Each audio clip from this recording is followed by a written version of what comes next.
आजपासून बरोबर 90 दिवस राहिलेले आहेत आपल्या राज्यसेवा प्रिलिमसाठी. तर ह्या 28 सप्टेंबर राज्यसेवा पूर्व परीक्षेसाठी माझा माइंडसेट, माझा अभ्यासक्रम, माझा टाइम टेबल या सगळ्या विषयांवरती आज आपण चर्चा करणार आहोत.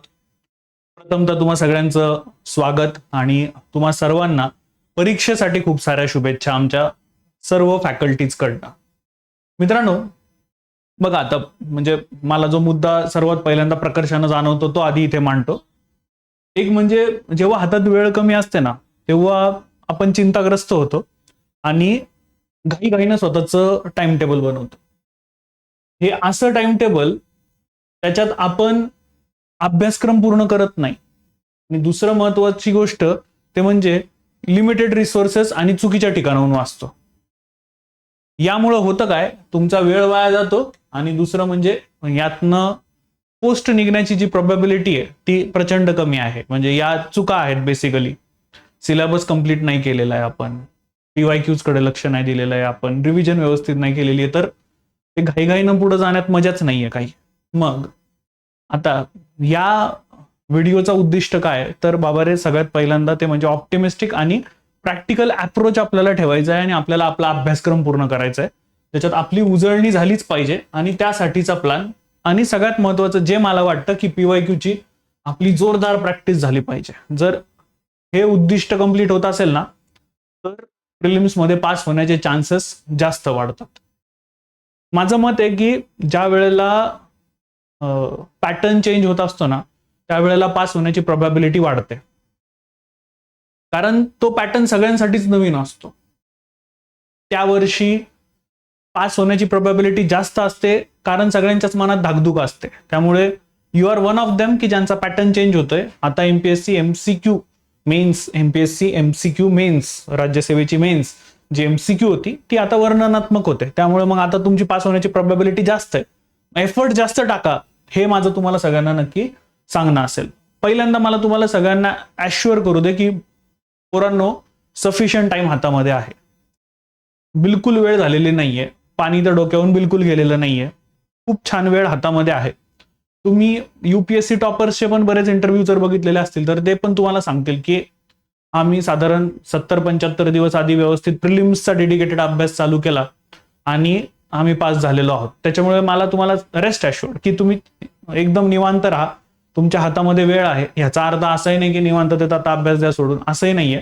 तुमच्या हातात वेळ आहे. डेडिकेटेडली जर अभ्यास कराल, छान टाइम टेबल बनवाल आणि पुढे जाल तर तुम्हाला 100% फायदा होऊ शकतोय. त्यासाठी 3 D तुमच्याकडे लगेच पाहिजेत. सगळ्यात पहिला D आहे तो म्हणजे डिसिप्लिन. तुमच्याकडे आता डिसिप्लिन हवा. मी काल जर X अभ्यास केलेला होता ना तर आज माझा X1 अभ्यास होत असेल तर उपयोगाचा आहे डिसिप्लिन. मी रोज बसतोय अभ्यासाला, सातत्य ठेवतोय. दुसरं डेडिकेशन. डेडिकेटेडली हे सगळंच्या सगळं चाललेलं आहे की मला हे करायचं आहे. आणि लास्ट डायरेक्शन. हे या दोन गोष्टींनंतर डायरेक्शन खूप जास्त महत्वाचं आहे. पुढे 3 D परत एकदा येणार आहे तेव्हा अधिक डिटेलमध्ये त्यांच्याशी बोलू, पण 3 D आता तरी सगळ्यात जास्त गरजेचे आहेत. या व्हिडिओमध्ये आता पुढे जात असताना एकूण जागा आणि त्यात माझा नंबर किती, प्रिलिम्सला एवढे पास होतात, मेन्सचा रेशो किती, अभ्यासक्रम, PYQचं महत्व, 3D परत एकदा येणार आहे, कोणत्या एरिया महत्वाचे आहेत त्यांना लोकेट करणं, माझं वेळापत्रक कसं, दिवसभर मी काय काय करू शकतोय, चालू घडामोडींचं काय करू आणि मुख्य परीक्षेविषयी आता काय करू, या 9 महत्वाच्या गोष्टींवरती बोलूयात. Let start. नोटिफिकेशन आल्यानंतर ज्या जागा आपल्याला दिसतात आहेत साधारण 385 जागा. रेशो हा साधारण 1:12-15 म्हणजे एका जागेसाठी साधारण 12 ते 15 लोक जी आहेत ती सिलेक्ट होत असतात. आता जरा तुम्ही थोडं कॅल्क्युलेशन करा की सिलेक्शनचा रेशो कसा काय आणि कसा काय असू शकतोय. आता जरा नीट बघा. 2024 मध्ये पुणे मिररला आलेल्या बातमीनुसार साधारणतः राज्यसेवा पूर्व परीक्षेसाठी 2 लाखांहून जास्त विद्यार्थ्यांनी फॉर्म भरलेले आहेत. आपण इथे रेशो बघितला आता इतक्यात जस्ट की 1:12-15 रेशो असतो. आपण ऍट मॅक्स 15चा रेशो धरून चालूया तर मेन्स लिहिणाऱ्या विद्यार्थ्यांची संख्या साधारण 5,500 ते 6,000 असणार आहे. 34 पैकी 1 विद्यार्थी पास होणार आहे. आपण 50 पैकी 1 पकडूया, सगळं जास्तीच धरून चालूया. 50 पैकी 1च विद्यार्थी पास होणार आहे. असं आपण धरून चालूया. आता त्या 50 पैकी जर मला एक व्हायचा असेल तर 49 विद्यार्थ्यांनी ज्या स्ट्रॅटर्जी फॉलो नाही केलेल्या आहेत त्या मला कराव्या लागतील. हे इथं जाणून घेणं खूप जास्त महत्वाचं आहे की मला काहीतरी वेगळं करावं लागेल सो दॅट मी पास होईल. अन्यथा मग माझं पास होणं जे ते अवघड असणार आहे. हा सिलेबस आहे जो तुमच्या सगळ्यांकडे असणार आहे. तो मी तुम्हाला काही वेगळ्यानं देण्याची गरज नाही. अभ्यासक्रम तुमच्या हातामध्ये. तो अभ्यासक्रम माझा पूर्ण होईल याकडे पुढल्या 90 दिवसांमध्ये लक्ष देणं प्रचंड गरजेचं आहे. आता जेव्हा तुम्ही परीक्षेला जाल तेव्हा हे तुमचं टाइम टेबल असणार आहे. बघा, सकाळी तुम्हाला 8:30 वाजता तुमच्या परीक्षा केंद्रावरती पोहोचायचंय. पहिला जीएसचा पेपर असणार आहे. यासाठी 9:30 वाजता ही लास्टची वेळ आहे जेव्हा तुम्ही परीक्षा सेंटरमध्ये एंट्री करू शकतात. मग नंतर 10 ते 12 तुमचा पहिला पेपर आहे जीएस. त्याच्यानंतर मग CSAT, civil services aptitude test. आता इथे जीएस मध्ये पास व्हायचंय. सिव्हिल सर्व्हिसेस ऍप्टिट्यूड टेस्ट ही क्वालिफाईंग आहे. मग आता क्वालिफाईंग आहे म्हणजे मी निवांत राहतो आणि मी आता सीसॅटचा अभ्यासच करत नाही या भरोशावरती राहू नका. हे मी आजपासूनच तुम्हाला सगळ्यांना सांगतो. हे असं करूच नका. आयोग आहे ना ट्रेंड सेटर बनलेला आहे आणि ट्रेंड चेंजर पण बनलेला आहे. तुम्ही सगळेजण बघा, तुम्ही बाकीच्या परीक्षा देतायत की नाही देतात ते मला ठाऊक नाही, पण जरा गट ब आणि गट क च मला तुम्हाला सगळ्यांना उदाहरण देऊ दे. गट ब चा पेपर प्रचंड अवघड होता, बरोबर की नाही? हा गट ब चा पेपर सोपा होता, गट क चा पेपर अवघड होता. गट ब चा पेपर सोपा होता, कट ऑफ प्रचंड वरती गेला. एवढं कोणी एक्सपेक्ट पण नव्हतं केलं की कट ऑफ एवढा जाईल. कट ऑफ वरती गेला. गट क चा पेपर मात्र हा हार्ड होता. आता त्याची प्रोबॅबिलिटी की त्याचा कट ऑफ जो आहे तो कमी येईल. जर असंच काहीच आयोगानं सीसॅट साठी केलं तर पुरांनो मग ते 33% काढणं सुद्धा अवघड आहे. म्हणजे तुम्ही जे म्हणतात ना की ठीक आहे 2 तासांमध्ये आम्हाला तर फक्त काय 40 क्वेश्चन जरी आम्ही बरोबर सोडवले तरी आमचा कट ऑफ येऊ शकतो आहे, तर प्लीज असं करू नका. आयोग हा ट्रेंड सेटर आणि ट्रेंड चेंजर बनलेला आहे. काही गोष्टींमध्ये सेट करतोय आणि काही गोष्टींना डायरेक्ट तोडतोय आयोग. त्याच्यामुळे प्लीज माझी रिक्वेस्ट आहे तुम्हाला, कानाडोळा करू नका सीसॅट कडे. सीसॅटचा अभ्यास हा तुमचा रोजच्या रोज जो आहे तो झालाच पाहिजे. या सर्वांमध्ये माझं मत आहे की तुमचं पीवायक्यूचं विश्लेषण झालं पाहिजे. रोज तुम्ही सगळ्यांनी किमान 100 प्रश्न सोडवा जीएसचे. किमान तुम्ही जर 90 दिवसात 100 प्रश्न सोडवत असाल, तुम्हीच कॅल्क्युलेशन करा, तुमच्या हातामध्ये 9,000 क्वेश्चन सोडवलेले असणार आहेत. मित्रांनो, त्याचा 9,000चा 1% सुद्धा 90 आहे, लक्षात घ्या. 1% 90 आहे आणि ह्यूज नंबर झाला तो. म्हणजे तुम्ही 9,000 प्रश्न सोडवले, त्याच्यापैकी 1% प्रश्न किंवा त्याच्यासारखं स्वरूप असणारे प्रश्न तुम्हाला दिसले तरी खूप झालं. डोक्यावरून पाणी. 90 म्हणजे 180 मार्क झाले. तेवढा तर कट ऑफच नसतो कधी आपल्याकडे. 100, 120, 130 खूप झालं. बघा, म्हणजे तुम्हाला पीवायक्यूचं महत्व आहे इथे. तुम्ही जर पीवायक्यू सोडवलेले असतील ना तर तुम्हाला फायदा होणार आहे याच्यामध्ये. सेम मी काय म्हणतोय, तुम्ही 40चा कट ऑफ डिसाईड करून ठेवतात ना की माझे 40 प्रश्न बरोबर आले पाहिजे सीसॅट मध्ये. 9 चोक 36 सोडवा. 3,600 प्रश्न सोडवा. प्रश्न सोडवण्यावरती भर द्या, मार्क येण्यावरती नाही, सोडवण्यावरती भर द्या. पीवायक्यूच्या बाबतीमध्ये डिटेल अजून जरा पुढे बोलेल. बघा, आता पहिलं तर म्हणजे ना पीवायक्यू सोडवताना मार्क मिळवायचे नाहीये तर एमपीएससीला समजून घ्यायचंय हे उद्दिष्ट डोळ्याच्या समोर सगळ्यांनी नक्की ठेवा. मी याच्यात एक छान उदाहरण देतो तुम्हाला सगळ्यांना, भारीवालं. तुम्हाला माहितीये का, आपल्याकडे एक टॉपिक आहे गरिबी आणि बेरोजगारी. या टॉपिक मध्ये तुम्ही जा आणि चेक करा. मी काय सांगण्याची गरज नाही तुम्हाला, मी अर्थशास्त्र शिकवतो म्हणून तुम्हाला उदाहरण देऊ शकतोय. तुम्ही जा आणि चेक करा. Multi dimensional poverty index MPI, Tendulkar आणि रंगराजन या तिघांवरती आतापर्यंत सर्वात जास्त प्रश्न आलेले आहेत. हे मला कसं कळलं? पीवायक्यू बघू. सेम. तर पीवायक्यू सोडवायचे आहेत म्हणून पीवायक्यू सोडवू नका. तुम्ही सगळ्यांनी पीवायक्यू सोडवताना मार्क मिळवणं हे उद्दिष्ट नका ठेवू, तर एमपीएससीला समजून घेणं हे उद्दिष्ट ठेवा. मी याच्यात आधी एक व्हिडिओ तुमच्यासाठी बनवलेला आहे की पीवायक्यू आपण अनालिसिस आपण कसं केलं पाहिजे. त्यामुळे ज्या वेळेला तुम्ही, आता मी तुम्हाला एक टाइम टेबल देणार आहे सर्वात शेवटी, की तुमचं टाइम टेबल हे असं असं असलं पाहिजे म्हणून, की ह्या वाजेपासून या वाजेपर्यंत, ह्या वाजेपासून या वाजेपर्यंत, असं एक आपण ढोबळ टाइम टेबल बनवू शकतो. आता जे लोक वर्किंग करतात आहेत, त्यांनी त्याच्यामध्ये स्वतःहून चेंजेस करून घ्या. त्याच्यात मी तुम्हाला सांगणार आहे की ह्या वेळेला जर तुम्ही PYQ सोडवले तर ह्या वेळेला अनालिसिसला वेळ द्या. हे अनालिसिस त्याच्यात होणं खूप जास्त गरजेचं आहे असं मला वाटतं. एन्झायटी, चिंता ही आपल्याला जाम सतवते. मुळात ती पेपरला गेल्यावरतीच खूप जास्त होते. आता तुमच्यातले जे लोक व्हिडिओ बघत असताना खरंच असा एन्झायटीचा प्रॉब्लेम होतो, तुम्ही नक्की तिथे थंब टाका सगळ्यांनी. त्या एन्झायटीवरती पण माझ्याकडे एक उपाय आहे, मी त्याच्यावरती पण पुढचा व्हिडिओ नक्की बनवेल. पण तसं मला तुम्ही आधी कमेंटमध्ये कळू दे की असं होतंय माझ्याबरोबर. थंब टाका, पूर्णचं बोललं नाही तरी चालेल, मी ते नंतर बघून नक्की त्याच्यावरती व्हिडिओ पण बनवेल. तर जर तुम्ही PYQ सॉल्व्ह करत असाल ना, तर ही एन्झायटी, ही चिंता आहे ना तुमची खूप कमी होऊन जाते. तुम्हाला आत्मविश्वास येतो की अरे हो, माझा होल्ड आहे या टॉपिकवरती बरं का, हा असा सेम मी प्रश्न सोडवलेला आहे. त्यावेळेला रिअलाइज होतं हा मला जमतंय, आणि तो आत्मविश्वास आहे ना तुम्हाला खूप जास्त मदत करेल. बघा, नेक्स्ट, प्रश्न का चुकला हे नक्की तुम्ही चेक करा. मार्क किती आले हे याच्यासाठी आपल्याला प्रश्नपत्रिका सोडवायचीच नाहीये. तो प्रश्न माझ्याकडनं का चुकला, त्याच्यात मी काय चुकी केली, आणि हे करत असताना ना तुम्ही एक नोटबुक स्वतःच्या खिशात असणारी अशी एक नोटबुक तयार करा आणि या चुका लिहून ठेवा. स्वतःशी त्यावेळेला एकदम खरं बोला की माझा प्रश्न का चुकला. बऱ्याच वेळेला ट्रेंड सुद्धा असतात बघा, म्हणजे जर तुम्ही सायन्सचे क्वेश्चन पहिल्यांदा सोडवले तर असं असू शकतंय की टेन्शन आलं म्हणून पुढचे इझी क्वेश्चन पण माझे चुकले. मग त्यावेळेला लिहून ठेवा की मला हा टॉपिक अवघड जातोय, मग मी तो टॉपिक शेवटी घेतो. कदाचित सायन्स बॅकग्राऊंडच्या स्टुडंटसाठी मग ते इकॉनॉमिक्स, पॉलिटी, हिस्ट्री यांचे प्रश्न असू शकतात, आणि जे आर्ट्स किंवा कॉमर्स बॅकग्राऊंडचे मुलं आहेत त्यांच्यासाठी सायन्स असू शकतं. त्याच्यामुळे व्यक्तिपरत्वे ही गोष्ट जी आहे ती बदलणार आहे. ज्याच्यात असं होतं की तुमचा आत्मविश्वास ढासळतोय त्याला शेवटी ठेवा.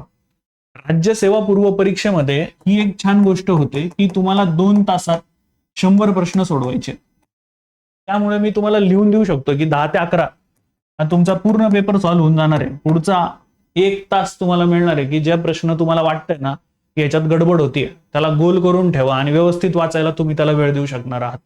त्यामुळे इथे राज्यसेवेत पळापळी नाही आपल्याला करायची. कंबाईनमध्ये ती पळापळी होते की 60 मिनिटात 100 प्रश्न सोडवायचे. राज्यसेवेत ती पळापळी नाही होत, तुम्ही निवांत पुढे जाऊ शकता. उजळणे कुठे कमी पडली ते पहा आणि लिहून ठेवा, जेणेकरून तुम्हाला कळेल की मला हा टॉपिक परत एकदा करायचा आहे, हा टॉपिक मला परत एकदा वाचायचा आहे. जेव्हा मी आता पुढे तुम्हाला टाइम टेबल बनवून दिली तेव्हा तुम्हाला त्याच्यातनं कळेल की अरे मला टाइम टेबलमध्ये ही गोष्ट कंप्लीट करायची बाबा. फॅक्ट चुकली ही कॉन्सेप्ट चुकली ते शोधा. दोन्ही वेगवेगळ्या गोष्टी आहेत. आता फॅक्ट चुकल्या म्हणजे काय, तर भारताचा चाइल्ड सेक्स रेशो 2011ला एवढा होता आणि 2001ला एवढा होता. आता हे जर ह्याच्यात जर तुमची गडबड होत असेल म्हणजे तुमची उजळणी कमी पडते. वर आज कॉन्सेप्ट मध्ये गडबड होत असेल, GDP आणि GNP मध्ये काय फरक आहे ही कॉन्सेप्ट आहे. ह्याच्यात जर तुमचा प्रॉब्लेम होत असेल तर लक्षात घ्या की तुम्हाला मग परत एकदा वाचण्याची गरज आहे, कॉन्सेप्ट समजून घेण्याची गरज आहे. फॅक्ट चुकली असेल तर उजळणी कमी पडतीये, कॉन्सेप्ट चुकली असेल तर कॉन्सेप्ट समजून घेणं गरजेचं आहे. हे दोन्ही मिक्स नका करू, गडबड नका करू. ज्यांना लक्षात नाही राहत त्या फॅक्ट्स मध्येच गडबड होती अशा विद्यार्थ्यांची संख्या सगळ्यात जास्त असते. तुमची पण ती होते का, मला नक्की एकदा खाली कमेंटमध्ये सांगा. मी एक शॉर्ट व्हिडिओ बनवतो त्याच्यावरती की या फॅक्ट्स कशा पटकन रट्टा मारायच्या त्या मला खाली कमेंटमध्ये नक्की कळवा. दोन वेगवेगळ्या गोष्टी. कॉन्सेप्ट चुकत असेल तर कॉन्सेप्ट समजून घेणं, फॅक्ट्स चुकत असतील तर रिव्हिजन देणं हे महत्वाचं आहे. ठीक आहे. आता याच्या पुढे जात असताना जी पॉकेट डायरी तुम्ही तयार करतात ती तुमच्यासाठी खूप खूप महत्वाची आहे.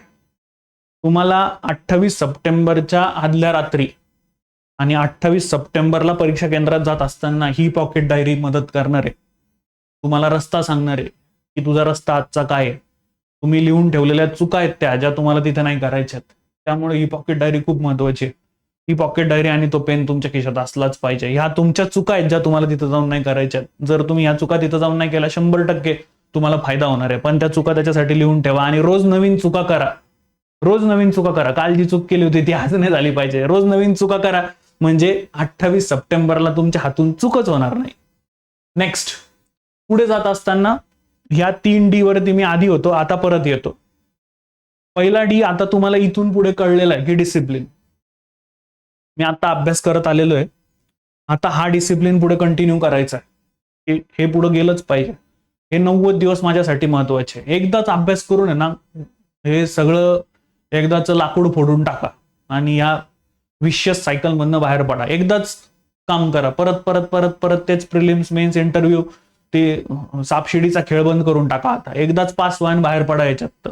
त्यासाठी डिसिप्लिन खूप गरजेचं आहे. जे तुम्ही आता पुढले काही दिवस फॉलो केले तर तुम्हाला फायदा होईल. 10 दिवस करून बघा, 11व्या दिवशी तुम्हालाच फायदा होईल. डिसिप्लिन त्याच्यासाठी खूप महत्वाचं आहे.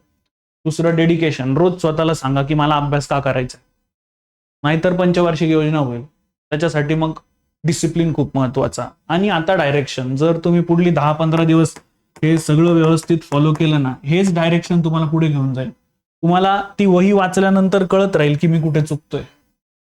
ही वही तुम्हाला पुढल्या 10-15 दिवसांनी खूप मदत करणार आहे. तुम्ही कुठे चुकता त्यात ही वही तुम्हाला सांगून देईल. जर तुम्ही पहिल्या दिवशी 4 चुका काढल्या, दुसऱ्या दिवशी 2, तर तिसऱ्या दिवशी एकच चूक निघणार आहे. ही वही तुम्ही जेव्हा फॉलो कराल तेव्हा तुम्हाला कळेल माझी चूक कुठे होती. आणि ती केलेली चूक आहे ना, त्या जेव्हा कमी होतील आणि तुम्हाला ते परीक्षेमध्ये लक्षात राहील की अरे हे इथं चुकलं होतं, आता नाही चुकायचं. उदाहरणार्थ मित्रांनो, तुम्ही बघा HDI. तुम्ही जर त्या वहीत लिहून ठेवलं की HDI आला रे आला, लक्षात घ्यायचं की एमपीएससीचा फोकस आहे तिथे जीडीपी वरती क्वेश्चन जाईल.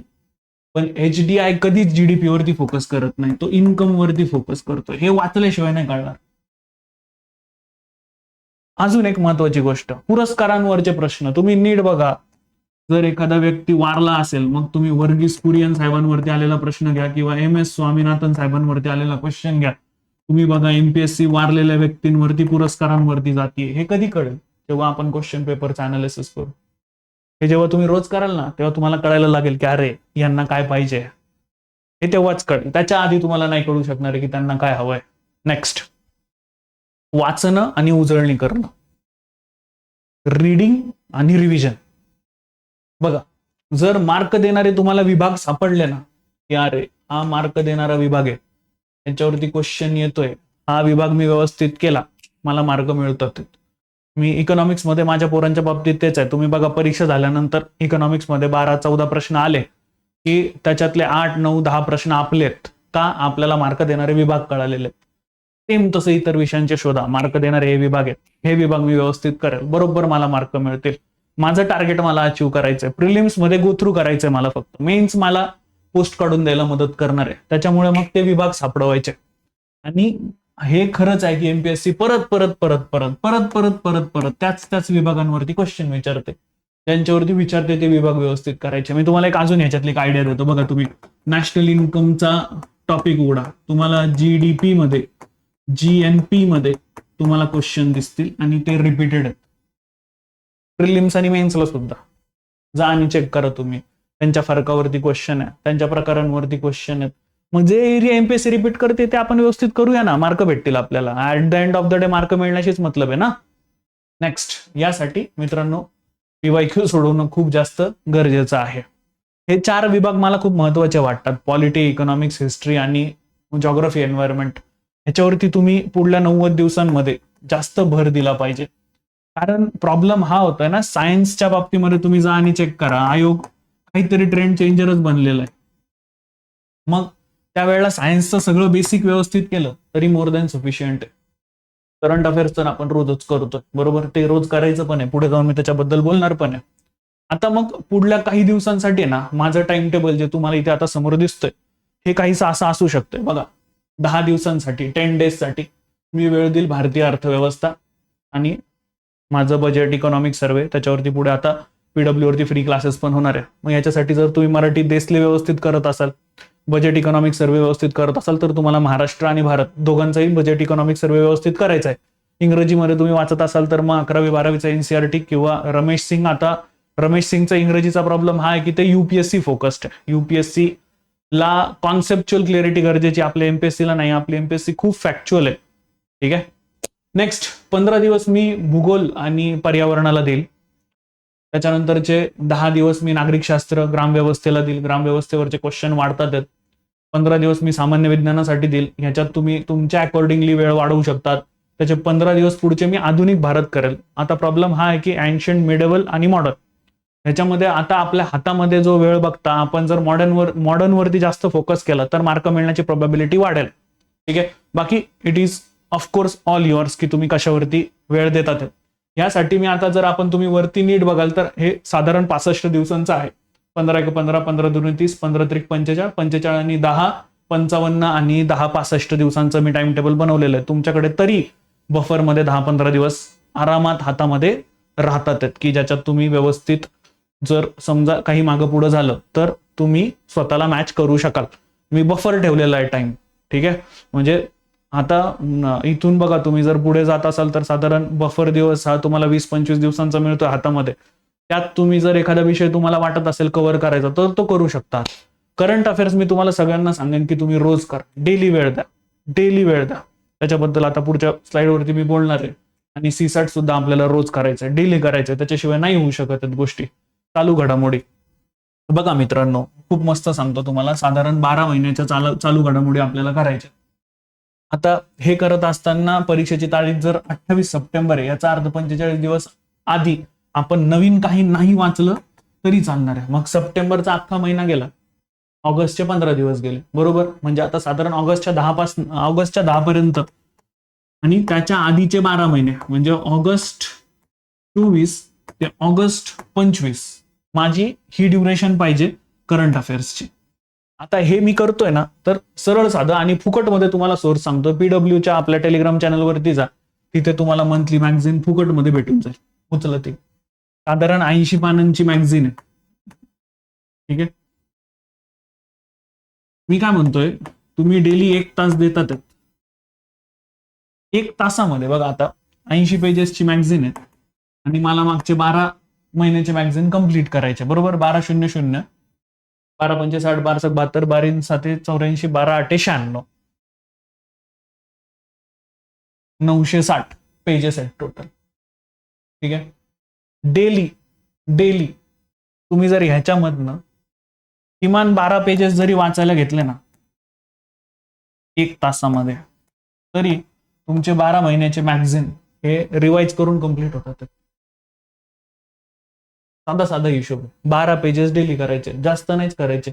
रिव्हिजन करून तुमचे कंप्लीट होते, रिव्हिजन करून उजळणी सकट कंप्लीट होते. मग कशाला नवीन वेगळं करतात. 12 महिन्याचे मॅगझिन तिथनं करून घ्या आणि फुकट सोर्स अवेलेबल आहे तुम्हाला. तो मी स्वतः सांगू शकतो तुम्हाला, जी टीम आमची काढतीये ना ती ते डेडिकेटेडली व्यवस्थित काढतात. तुम्ही स्वतः एकदा चेक करा वेळ देऊन, तुम्हाला कळेल की अरे हे माझा बर्डन माझं जे ते करंट अफेअर्सचं डायरेक्ट निघून जात आहे. ठीक आहे, आता हा करंट अफेअर्सचा अभ्यास का महत्वाचा असतो ते लक्षात घ्या. कारण पेपर जो आहे ना तो जर करंट फोकस आला आणि त्याच्यामध्ये मागच्या काही घडामोडींवरती समजा भर दिला गेला, उदाहरणार्थ आता G7च्या मीटिंगला पंतप्रधान नरेंद्र मोदी गेलेले होते. त्याच्या आधी G20 भारतामध्ये झालेली होती. आता हे G20 आणि G7 यांच्यामधला फरक काय, तर हा प्रश्न तुमच्यासाठी करंट अफेअर्स मध्ये महत्वाचा बनतो. किंवा आता ऑपरेशन सिंदूर झालेलं होतं, त्याच्यामध्ये UN ग्रीन लाईन प्रचंड न्यूजमध्ये मी त्याच्यावरती व्हिडिओ पण बनवलेला आहे. किंवा ऑपरेशन सिंदूर मध्ये आपण जे ब्राह्मोस वापरलेलं होतं, तुम्हाला त्याच्याबद्दल माहिती पाहिजे की ते कसं आहे, म्हणजे ते फास्टेस्ट सुपरसॉनिक आणि क्रूज मिसाईल आहे. मग या क्रूज आणि या बॅलिस्टिक मधला फरक काय माहिती पाहिजे तुम्हाला. हे मी फक्त करंट अफेअर्स मधले फक्त गो थ्रू करून देतो तुम्हाला. किंवा ज्ञानपीठ पुरस्कार दिले गेले, 2 खूप महत्वाचे लोक आहेत ज्यांना ज्ञानपीठ पुरस्कार मिळाले, मग त्यांना ह्याच्या आधी अजून कोणकोणते पुरस्कार मिळालेले आहेत का. किंवा मग एकदम आत्ताचीच जर आपण गोष्ट करायची ठरली तर एअर इंडियाच्या फ्लाईटचा ऍक्सिडेंट झाला, त्याच्यात MPSC ला आवडणारा प्रकार काय की त्या फ्लाईटचा नंबर कोणता होता सांगा. ते बिलकुल विचारणार नाहीये की ती फ्लाईट अहमदाबादवरून कुठं चाललेली होती, कारण ते सगळ्यांना माहिती आहे ती लंडनला जाणारी फ्लाईट होती. ते फ्लाईटचा नंबर कोणता आहे, तो 1 लाइनर क्वेश्चन मध्ये ते जाऊ शकतात, मल्टी लाइनर क्वेश्चन्स मध्ये ते जाऊ शकतात. ते तुम्हाला आपल्या मॅगझिन्स मधनं आरामात कव्हर करून मिळून जाईल. जर तुमचं आधी झालेलं नसेल तर तुम्हाला हे करंट अफेअर्स तुम्ही आता कंप्लीट केले तर तुम्हाला त्याच्यात कॉन्फिडन्स जो आहे तो मिळणार आहे. आता मित्रांनो बघा, हे मी परत एकदा सांगतोय की हे टाइम टेबल एक बेस टाइम टेबल आहे. बेस याला तुम्ही तुमच्या अकॉर्डिंगली चेंज करून घ्या. जसं की समजा 8 ते 9:30 मी डेडिकेटेड 1.5 तास चालू घडामोडींना दिला. डेडिकेटेड मी 1 तास म्हणालो तो चला 1.5 तास, इकडं तिकडं अर्धा तास झाला तरी चालेल. डेडिकेटेड मी चालू घडामोडींना वेळ दिला. नेक्स्ट 11 ते 12 मला डेडिकेटेड जीएसचा पेपर सोडवायचा, याला 100% वेळ द्यायचा बरं का, याला मागं पुढं पाहायचंच नाही. जीएसचा पेपर 10 ते 11 सोडवणे आणि 11 ते 12 मग पुढे त्याचं विश्लेषण करणे. नेक्स्ट पुढे 1.5 ते 2 जी इथं तुम्हाला दिसतात आहेत ना, की ज्याला मला मार्क कमी पडतात त्या GS1 ला घेऊन बसा. टेन्शन मध्ये GS1 जो तुम्हाला टेन्शन वाला सब्जेक्ट आहे, त्याच्यात मार्क कमी आलेले त्याला घेऊन बसा, तुम्हाला मार्क भेटतील याच्यासाठी ट्राय करा. हा तुमच्या ह्या टाइम टेबल मधला नाहीये, या टाइम टेबल मधला नाहीये. GS1 ज्याला मी आता इथे नाव दिलेलं आहे, हा टेन्शन वाला सब्जेक्ट होता तुमचा, की याच्यात मार्कच मला कमी आलेले, त्याला घेऊन बसा डेली, एक्स्ट्रा टाइम द्या. इथे बघा, हे जे तुम्ही इथलं टाइम टेबल केलेलं आहे ना पुढल्या 65 दिवसांसाठी, त्याच्यासाठी मी इथे डेडिकेटेडली वेगळा वेळ ठेवलेला आहे. संध्याकाळी 6 ते 9 पर्यंतचा 3 तास रोज डेली द्या. GS2 ज्याला मी म्हटलेलं आहे, डेडिकेटेड सब्जेक्ट हा, की ज्याला तुम्ही वेळ दिलेला आहे. याच्यानं होईल काय, तुमचा 2 वेळेला GS कव्हर होणार आहे. आणि हा जो मधला वेळ आहे 3 ते 5 चा, हा डेडिकेटेडली तुम्ही CSAT साठी द्या. 3 ते 4 क्वेश्चन पेपर सोडवा, 40 प्रश्न झालेच पाहिजे. आणि मग 4 ते 5 वाजेपर्यंत तुम्ही सगळेजण त्याच्या विश्लेषणावरती भर द्या. काय चुकतंय, काय बरोबर येतंय, कॉम्प्रिहेन्शन मध्ये माझं काय राहतंय, लॉजिकल रिझनिंग मध्ये काय चुकतंय, माझं बाबा रे मॅथ्स मध्ये काय गडबड होतीये, त्यांच्यावरती जा आणि चेक करा, काय विश्लेषण चेक करा त्याचं, त्याच्यावरती डेडिकेटेडली काम करा. मधला जिथं कुठं वेळ तुम्हाला भेटतोय ना, आता इथे 5 ते 6 असं असू शकतं की तुम्ही चहा प्यायला गेलात, लवकर आलात, ठीक आहे. बोट्स अँड स्ट्रीम वरती माझा प्रश्न चुकलेला होता, जरा एकदा जाणून घेऊया बोट्स अँड स्ट्रीम कसं असतं ते, सोडवा, करा, त्याला फायदा होईल तुम्हाला सगळ्यांना. आता मुख्य परीक्षेचं काय करू, सोडून द्या, झाला आता मुख्य परीक्षा, थांबा, ऑप्शनल थांबवून घ्या, झाला आता डेडिकेटेडली प्रिलिम्स कडे लक्ष द्या. कारण प्रिलिम्स पास जर नाही झाला तर तुम्ही कितीही मेन्सचा झकास अभ्यास केलेला असू दे, रायटिंग प्रॅक्टिस एकदम मस्त असू दे, जर प्रिलिम्सच नाही निघाली तर ते रायटिंग प्रॅक्टिस कोणाला दाखवायची आपण, ओके नाही. त्याच्यामुळे त्याला थांबवून घ्या आता, तुम्ही त्याच्याकडे बिलकुल लक्षच देऊ नका. नेक्स्ट, या सगळ्यांमध्ये 3D खूप जास्त महत्वाचे. हे सगळं केलं तर खरी, Indians are best planner are but they are worst executors. भारतीय लोक खूप चांगले प्लॅनर आहेत, पण ते एक्झिक्युशन करताना लय गडबड करतात. तसं नका करू. त्यासाठी 3D खूप जास्त महत्वाचे आहेत, यांना व्यवस्थित फॉलो करा, पॅशनेटली व्यवस्थित कराल. मी तुम्हाला परत एकदा व्हिडिओच्या शेवटची गोष्ट एंडिंगला घेऊन जातोय. मुख्य परीक्षेत आपण तसं करणार आहोत, जे आपण वरती प्रस्तावना लिहिलेली आहे त्याच्यानं आपल्याला खाली एंड पण करायचंय. परत एकदा तेच करताना मी पण इथे थांबताना तेच सांगेन तुम्हाला, की मी जसं तुम्हाला सांगितलं होतं की 90 दिवस हातात आहेत, ते व्यवस्थित त्या 90 दिवसांच्या कालावधीमध्ये अभ्यास होऊ शकतो आहे, जर तुम्ही नीट केला तर. ते व्यवस्थित करा. त्यासाठी आम्हा सर्वांकडनं तुम्हाला खूप साऱ्या शुभेच्छा. तुमच्या सगळ्यांच्या रिझल्टची आतुरतेनं आम्ही वाट बघतोय. यावर्षी पास होण्याची प्रोबॅबिलिटी जास्त आहे. पॅटर्न जेव्हा जेव्हा बदलतो तेव्हा तेव्हा पास होण्याची प्रोबॅबिलिटी वाढते, कारण नवीन येणारा पॅटर्न हा सगळ्यांसाठी नवीन असतो, ओके नाही. त्यामुळे मग तुम्हाला यासाठी सर्वांना शुभेच्छा. मी इथे थांबतोय. धन्यवाद. जय हिंद.